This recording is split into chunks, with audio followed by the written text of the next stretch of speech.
This is a special and exclusive interview with the Sri Lankan MP, Mr. M.A.Sumanthian. Thank you for joining us today, sir. Now, you should be extremely happy. You are certainly happy, I'm sure, about the election of the National or the Northern Provincial Council to some degree of power. Yes, we are. We view this election victory as something significant, particularly in the lives of our people, that they have been able to use an opportunity that came their way to very clearly articulate their political position to the country and to the world. Mm-hmm. Now, just before the new National Council was elected, how was the situation in the Northern Province, and how is it any different now? Well, on the ground, there is no difference at all. The lands of our people have been appropriated by the military to a great extent. A lot of our people are displaced as a result. There is heavy militarization, which consequently has a heavy toll on the social lives of our people. There are many people who are still unable to get back on their own feet. They are reliant on various handouts and so on to continue with their lives. That situation continues even after the new provincial council has been formed. But those very people have stood up and sent a very clear message. And therefore, when the election results came, that has really boosted their self-image, their self-confidence, and a hope in their minds that they are no longer defeated people. They can't be treated the way that they are being treated now, because through democratic means they have articulated a particular position, and that democratic verdict of theirs must find some space in the political discourse of the country. And this being an election that has had a very close scrutiny by the international community, the international gaze is still continuing on the Northern Provincial Council. And therefore, our people are very hopeful that the present situation that they are in will change. And this victory at the Northern Provincial Council and the Northern Provincial Council's working hereafter will bring about that change.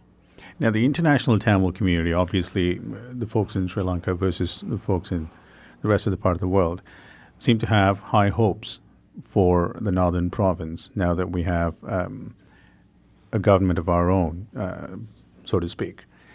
Should the hopes be sort of damped down a little bit, considering the reality of how things will progress from now on, or should we be highly hopeful? No, we need to take a realistic view of the matter. The powers under the Provincial Council system are very, very minimal. To that extent, one cannot have any kind of hope on this system delivering on making the lot of our people any better. However, the manner in which these election results has come and the importance that has been attached to the Northern Provincial Council's work has now made it possible to push the boundaries further, and that the Northern Provincial Council will do. And in doing that, perhaps even issues that are ordinarily not able to be handled by the Provincial Council will be addressed, if not directly by the Provincial Council, by the political whirlpool that this has created. There is a kind of a momentum that calls for action, that calls for remedial action, that calls for various fronts being open. And we can use all of that in a very genuine way to bring some kind of redress to our people. Mm-hmm. Obviously, time is of the essence in any matter. Now that the Sri Lankan government is under a lot of scrutiny by the international community based on human rights or accountability, This might be a better opportunity in time to sort of push the envelope and get a lot of the stuff that you hope to accomplish. Are there any preset plans for all of that, or are things being developed as we speak? Things are being developed. We have some idea as to the direction in which we should move, but the details of all of that is still being worked out. We need expertise of various sectors to be able to come and formulate detailed plans and so on. But this certainly has caught our attention, that enabling the Provincial Council to work in a particular way, using the powers that are already available to it, will push things forward and even expose the shortcomings in the system and things that need to be remedied. Mm-hmm. Now, the importance of having youth participation in all your activities is undoubtedly very high, considering it's a new political era for the Tamil community. You definitely want to engage Tamil youth, both from Sri Lanka and from the outside. What has some of your actions been in the past in terms of getting them feel included?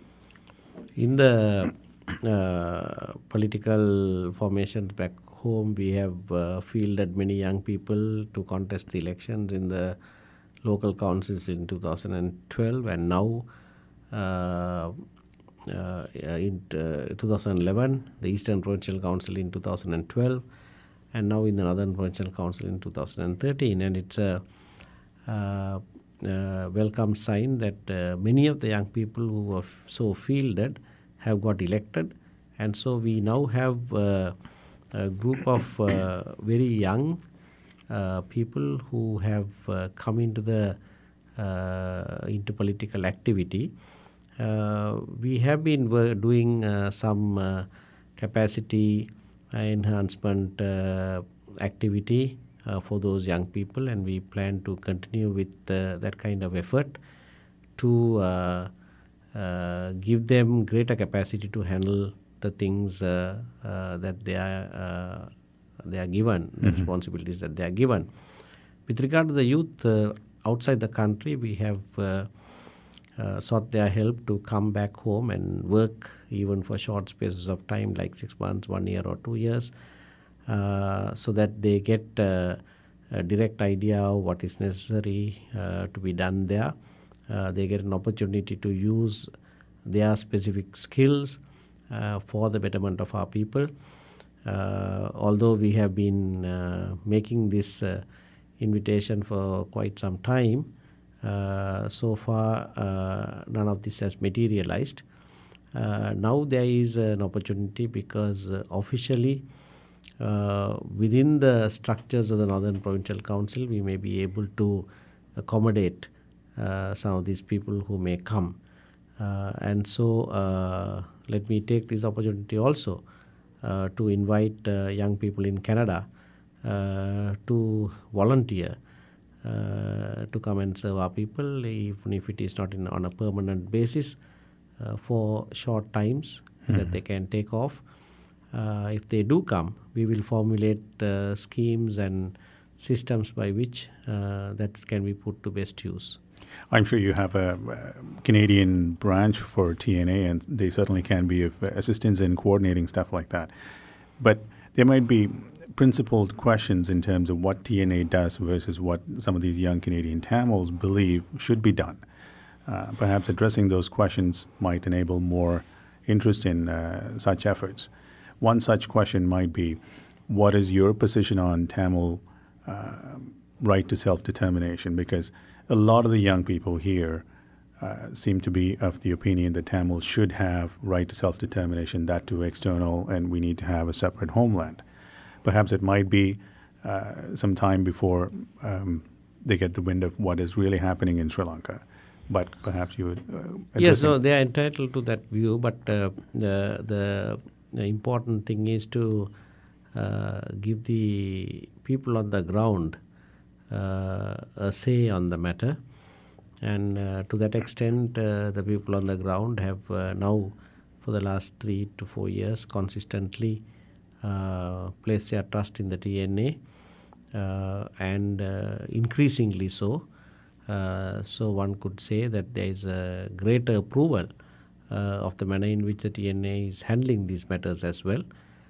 We have articulated our position as one where we are entitled to right to self-determination, but that right we are prepared to exercise internally within state structures that must be reformed, and that we are willing to engage in that process. Now, people might disagree on that, but our people have endorsed our position, and if that is anything, and respecting the democratic verdict of our people is important, then the young people here should give it a go, and come and see and talk to those people, figure out why they have taken that position, and also work with them in the meantime. So when you say an internal position as an internal right to self-determination, would that be a stepping stone towards a possible external right to self-determination down the road if and when we are prosperous? That is, one doesn't say that we are willing to exercise self-determination internally on the basis that that is stepping stone for external self-determination.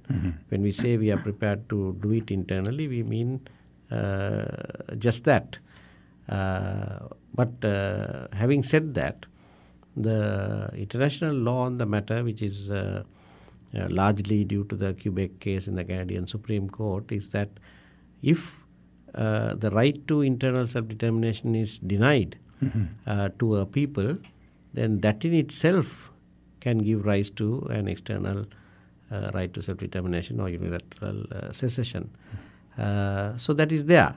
But as far as we are concerned, we are not saying this with a rider. We are not saying with a caveat.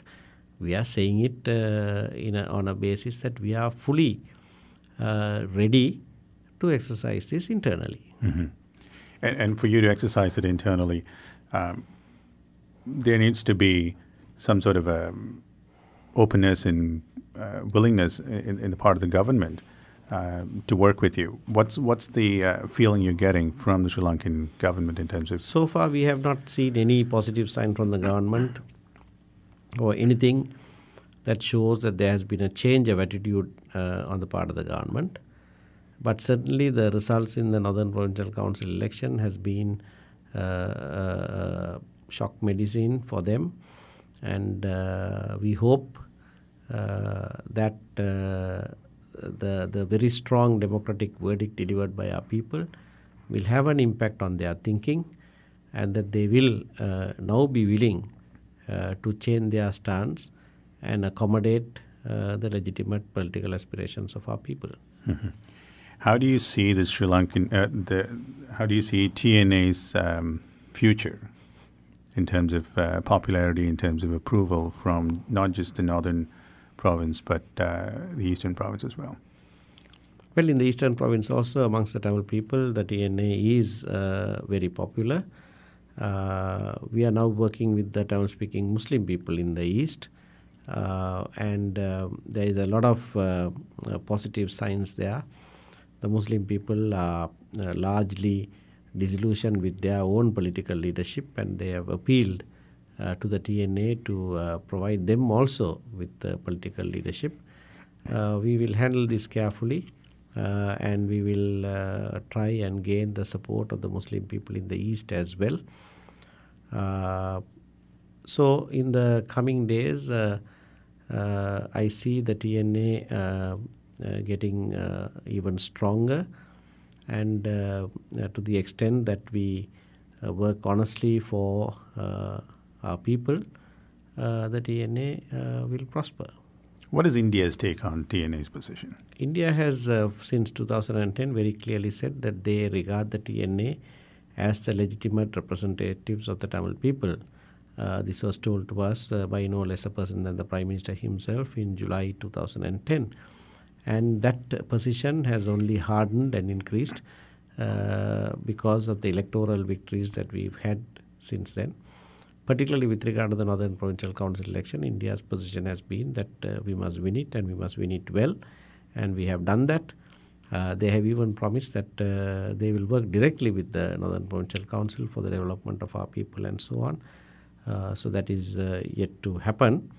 So to the TNA, the relationship with India has become a very special one for the reason that India acknowledges and accepts the positions taken by the TNA and the endorsement it has received from our people as something valid and something that must convert into a new form of government for the country.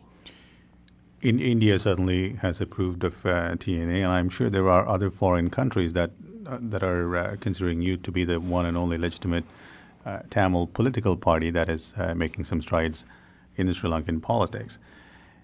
In terms of some economic improvement, economic empowerment for the Tamil people, there's only so much you can do with the Northern Provincial Council. But are you trying to do something beyond that? Are you trying to seek help from international governments who might have a vested interest or not in the Tamil parts of Sri Lanka? Yeah, just as much as India has offered us direct help, many other countries also have said that they will lend assistance, and it is for the Northern Provincial Council to formulate schemes and projects and seek funding for those. And I'm sure there will be plenty in the offering. There is a lot of goodwill towards the Northern Provincial Council and the TNA. So we will utilize all of that. With regard to the government of Sri Lanka, the government also cannot be seen to be blocking these assistance that comes from, particularly from countries. So we foresee a time when all of these will come together to rebuild the lives of our people whilst making progress on the achievement of the political objectives as well.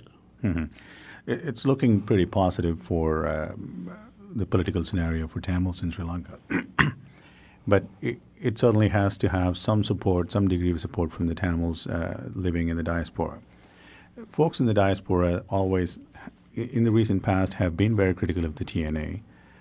Lately, there seems to be a lot of approval. However, how do you balance the approval rating between the folks in Sri Lanka versus the folks outside of Sri Lanka, because their opinions and their needs and wants seem to be different?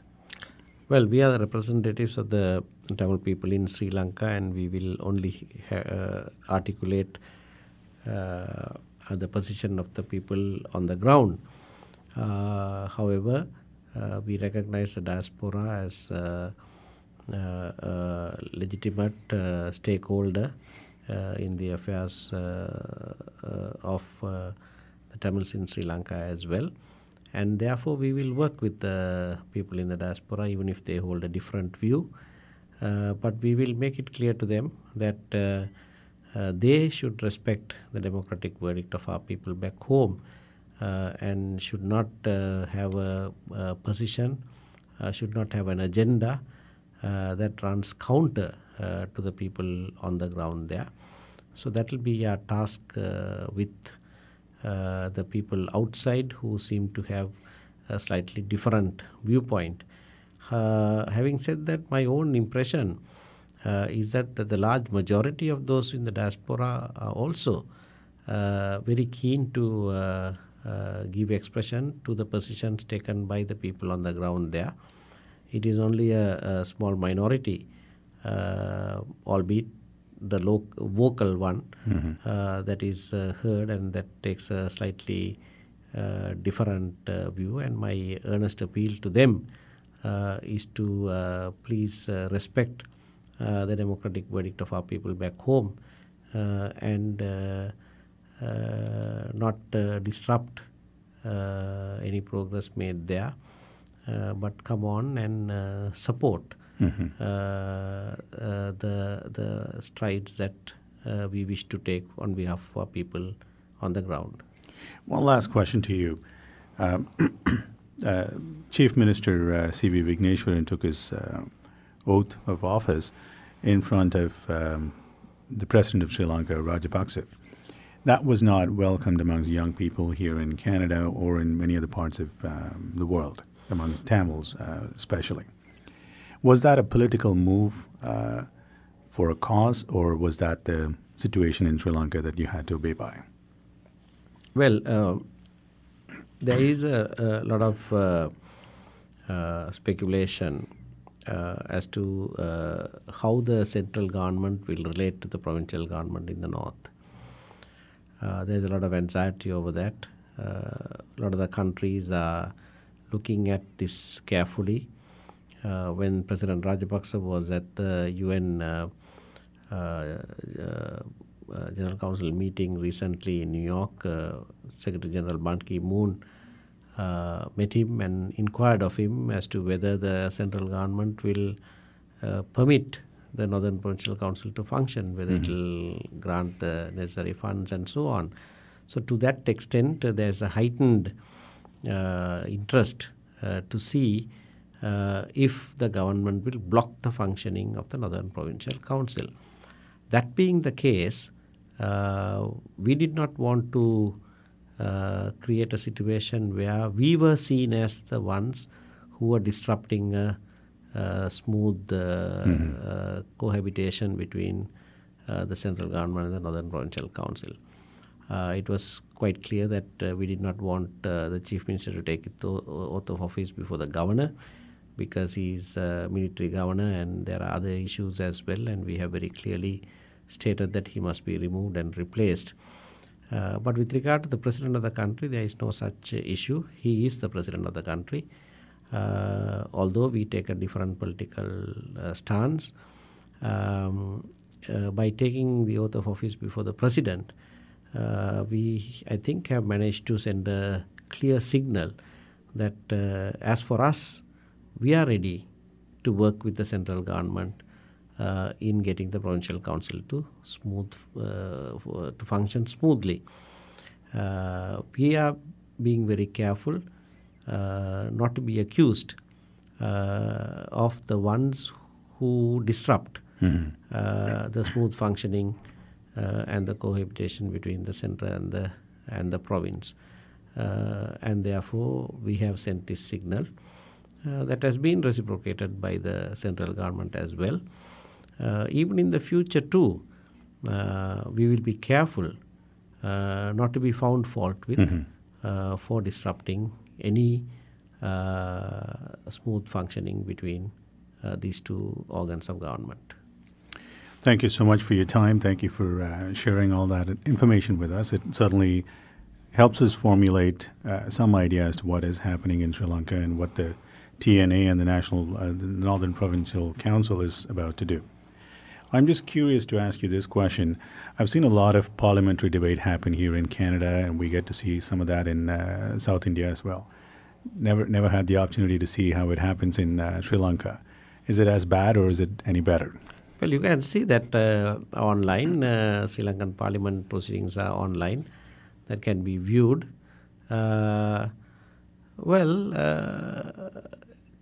It's interesting the way it happens. It's like any other country's parliament. There's a lot of disorder. But at the same time, it's not as bad as some of the pictures I have seen from some other parts of the world. So we do have our strong points and our weak points. All right. Thank you for your time, and enjoy your next sitting in the House of Commons as well. Thank you very much. Thank you.